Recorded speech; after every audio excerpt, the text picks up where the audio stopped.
వృశ్చిక రాశి వారికి ద్వితీయ సప్తమాధిపతి అయినటువంటి ఈ గురువు అష్టమ భావములో అనగా మిథున రాశిలో సంచరిస్తున్నాడు. వీరికి పూర్తిగా గురుబలం పోతుందని చెప్పుకోవచ్చు.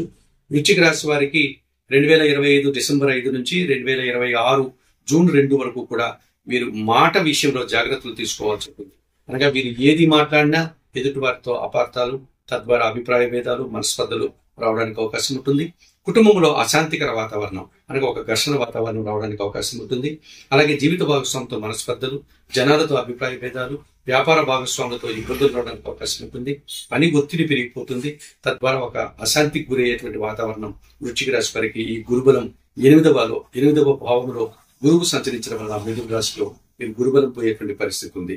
తప్పనిసరిగా ఈ వృశ్చిక రాశి వారు సిద్ధి సాయినాథుని ఆలయానికి గాని లేకపోతే రాఘవేంద్ర స్వామి ఆలయానికి గాని వెళ్లి ఒకరోజు నిద్ర చేసి 2 పూటలు స్వామివారిని దర్శనం చేసుకోవడం, గురువు గారికి గురువారం రోజు అర్చనాది కార్యక్రమాలు గాని అభిషేకాది కార్యక్రమాలు నిర్వర్తించడం, పసుపు వర్ణపు అరటి పండ్లను 3 పళ్ళు గాని 12 పండ్లు గాని వారి పాదాల దగ్గర పెట్టడం, వారి జీవిత చరిత్రలు చదువుకోవడం, వారికి విద్యాబుద్ధులు నేర్పినటువంటి గురువుల దగ్గరికి వెళ్లి వారికి పసుపు వర్ణపు పండ్లను ఇచ్చి వారి పాదాలకు నమస్కరించి ఆశీస్సులు పొందడం, ఇలాంటి కార్యక్రమాలు చేయడం వల్ల కొంతవరకు గురుబలాన్ని తిరిగి వారు తెచ్చుకోవడానికి, కాస్త వరకు ఆ గురుబలం దోషాన్ని వారు బయటపడడానికి అవకాశం ఉంటుంది.